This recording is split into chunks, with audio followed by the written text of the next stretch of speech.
JLo has a new movie called Atlas that just dropped on Netflix this Friday, May 24th. And is the movie any good? Let's get into my thoughts.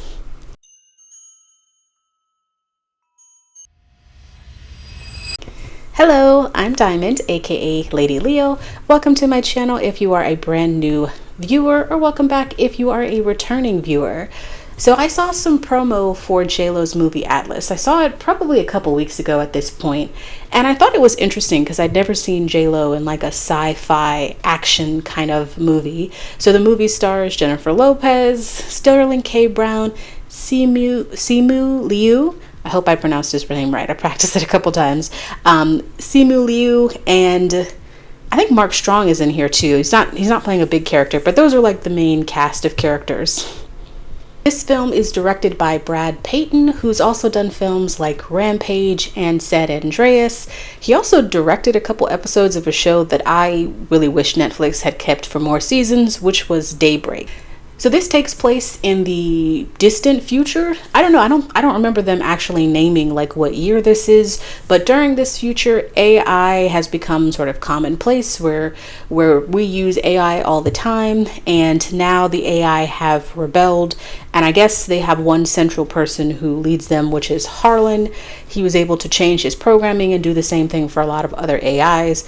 They go on to call him a AI terrorist, and then he flees Earth after, I guess, losing to go off to another planet for like almost 30 years. And that's kind of like the basic gist of our story. So that being said, the essential plot of the movie is that Harlan has been on another planet for about 30 years, 28 years, but basically he's been gone for 3 decades, and nobody knew where he was for a long time. And they got a lead on him. They find one of his other generals, and they were able to find out where Harlan is. So the mission is to go to this planet and to bring Harlan in alive for his CPU so they can figure out how he broke his programming.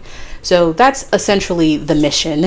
And what I will say is that Jennifer Lopez is definitely the best part of this movie. The movie relies a lot on her because for most of it, it is really solely focused on her and her dynamic with AI, but like she's the on-screen presence. I think she does a really good job. There's some moments in there are funny. There's some really good emotional beats in there. Some things I don't necessarily think the movie earns, but I feel like JLo has done a really good job, and I enjoyed watching the movie primarily because of her. Now, in Sterling K. Brown, I feel like he's pretty wasted because he's kind of there, but not really. He's not a main character. I mean, he's like a main character for the story, but like in the sense that we don't spend a lot of time with him. And to me, I feel like he's wasted.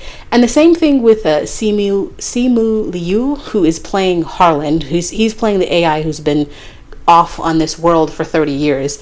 I don't think the movie spends enough time like developing him as a villain. It doesn't really explain why he wants to go back to Earth. And I kind of wrote out the script, but then as I started thinking about it, I really don't understand why he would want to go back to Earth. Because he created this elaborate plan to draw Atlas in, but also so that he could get nuclear weapons so that he could take them back to Earth to destroy most of the population. And then once that's done, then he can build back up what's left under AI control. But you've been on another world for 30 years. Why do you care about the human race anymore? you could literally build your own society. But so to me, I'm just like, if it was me and I was an AI, I'm just like, not sure why you wouldn't just like want to create your own society. And again, it's been almost 30 years that he's been off on his own. So I would have been really interested to kind of understand what he's been doing. But the movie doesn't really spend a lot of time with Harlan because it's pretty solely focused on like Jennifer Lopez's character Atlas, which is, I think, to the movie's detriment. I say this a lot, but I tend to feel like it is the best thing. A miniseries. If you don't want to invest in like making this a serial show, I get that, but you can do a miniseries. Like Netflix has done tons of like one-off miniseries that are just for one season. And I think this could have benefited from that because we don't get a lot of time with Harlan. We don't get a lot of time with the general that's being played by Sterling K. Brown. He's pretty wasted in that. And I feel like even to a certain extent, we don't get a lot of time about the relationship, especially between Atlas and her mom, which is really important.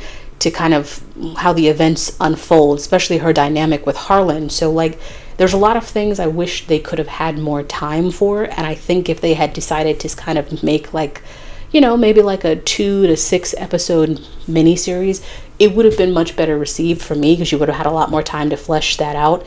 And I guess I just want to know like how these decisions get made, right? Like Netflix is probably spending several $1,000,000 to make this movie, because there's a lot of high level stars in here, so I'm assuming their salary accounts for a good chunk of that.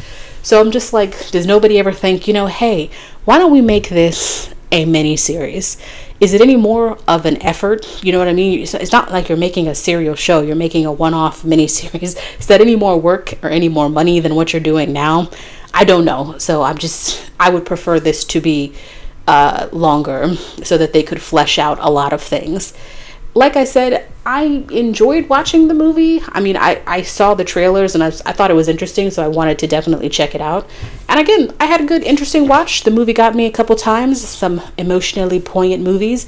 It also has a really good production value. Like the CGI in the movie looks really, really good as well. So yeah, I think it's a fun watch if you need something to binge on a Friday or any day where you just don't have anything to watch. But other than that, I don't really get much else out of it. So, you know, it is what it is. Let me know in the comments below if you are going to check it out. If you saw it, did you like it? Did you have anything that you didn't like about it? Check me out on all my socials. That's been my time. Catch you later. Bye.